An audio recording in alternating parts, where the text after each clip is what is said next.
Hello everyone! Welcome back to my channel. October is Breast Cancer Awareness Month. So kung manonotice nyo, kaliwat kanan na ang mga campaign regarding breast cancer awareness and naglalayot ito na ituro sa atin kung paano magkaroon ng early detection, kung paano agapan ang mga signs and symptoms at kung ano mga dapat nang gawin upang ang breast cancer ay hindi lumala or magamot ng maayos.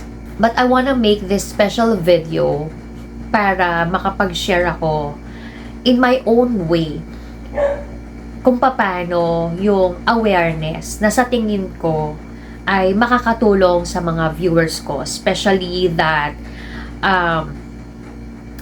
marami sa aking mga followers ay nagkaroon na rin ng sakit or nangangamba na sila ay mayroong sakit na breast cancer. Background lang, it was also October when I found the lump sa aking left breast and the rest is history. So, after that, nalaman ko about my stage 3C breast cancer. So, inagapan naman ang mga magagawa.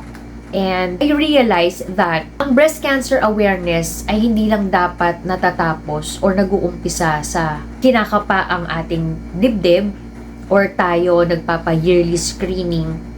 Kasi, what if kagaya ng case ko, I have a yearly check-up, kasama naman din doon ang pagkapa sa aking dibdib. But, how come that after few months lang na aking yearly check-up, may nakapa akong bukol?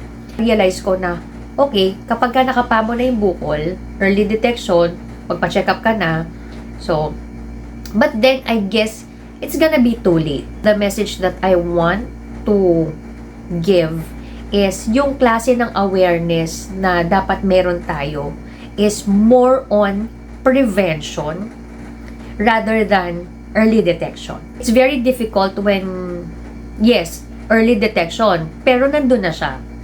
Okay, dadaan pa rin ang tao sa proseso ng treatment, ng paghihirap na dulot ng sakit na cancer. Hindi ko na nga po ito patatagalin. So, I would like to share yung acronym na ginawa ko para sa breast cancer awareness na to. And this is called lifestyle. So, bawat letters ay i-explain ko kung ano yung acronym na naisip ko para dito, para madali nating matandaan. Please take note na hindi porket nauna ang ibang information sa mga huli ay mas importante na ito or vice versa. Ang lahat po ng sasabihin ko for me ay importante para maiwasan natin ang breast cancer.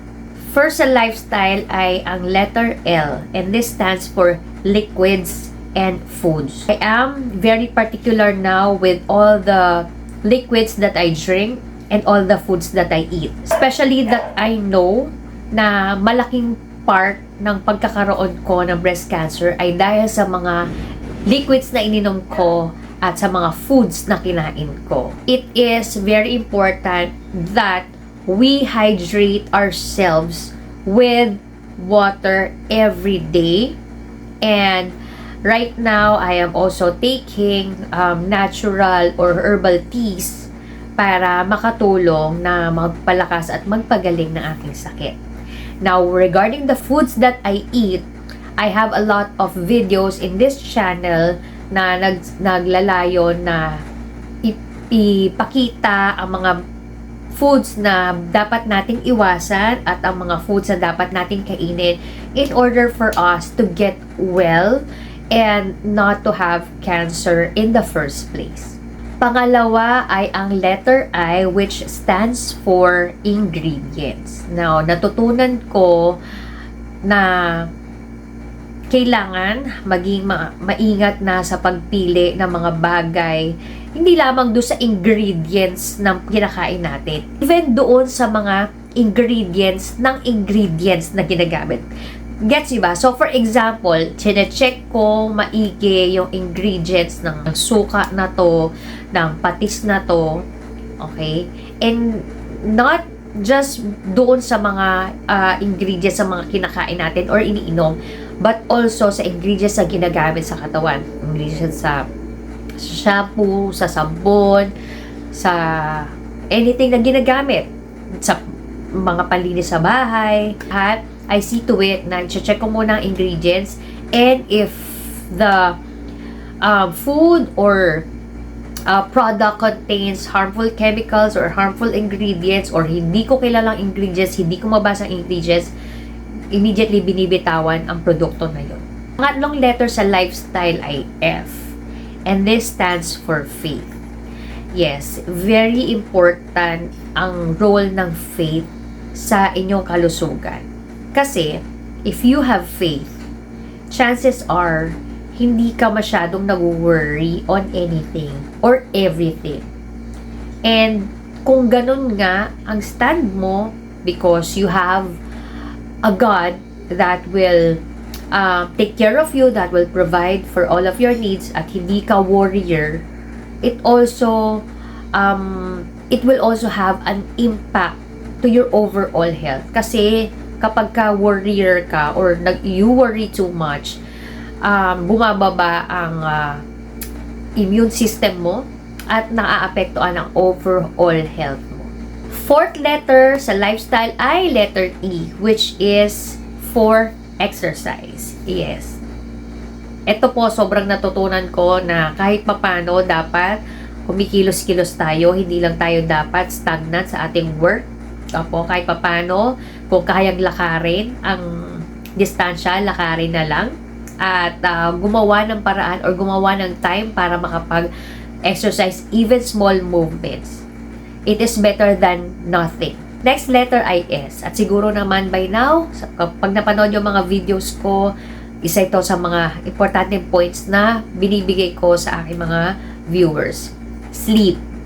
It is important that you have quality and the right time of sleep.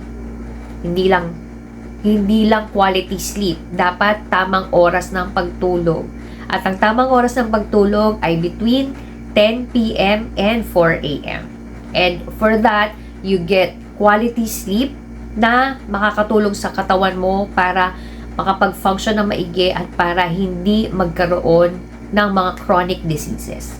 Next letter sa lifestyle ay letter T, which stands for toxins. Mga gamit nyo sa bahay, chine-check nyo ba? Ito ba ay merong mga toxins na nakaka-apekto sa overall health nyo? Kung meron man, it's time to throw those things at palitan ng bago na mas safe para sa kalusugan.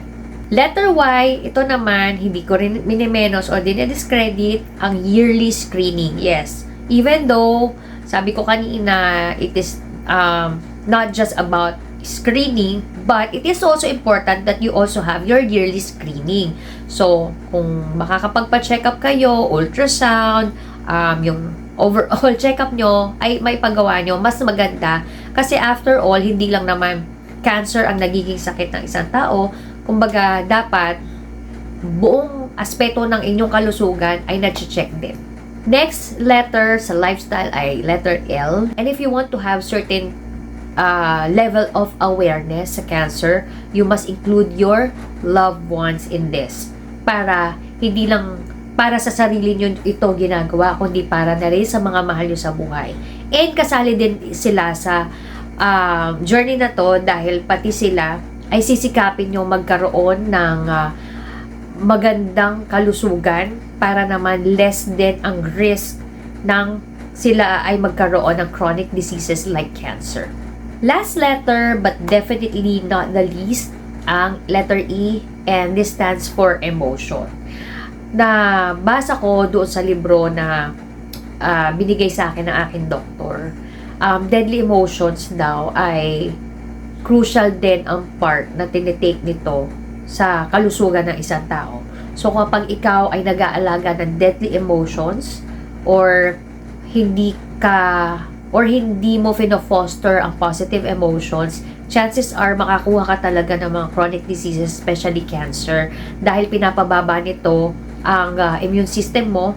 At the same time, hindi nakakatulong ito sa overall health mo. Again, as a disclaimer, itong lifestyle acronym ay ginawa ko lang sa pansarili ko at naglalayon ito na makatulong sa pag-spread ng awareness sa breast cancer, especially daw that we are celebrating October as Breast Cancer Awareness Month. Sana nakatulong ito sa inyo, and kung nagustuhan niyo yung video na to, please give this a thumbs up, at kung hindi ka pa subscriber ng channel to, please subscribe now and click that notification bell para ma-notify ka whenever we upload new videos. We would also like for you to share this video to your loved ones and friends, or sa mga kakilala mo na nangangailangan ng video na to para naman maiwasan ang sakit na breast cancer. Thank you so much for watching, and until my next one. Bye!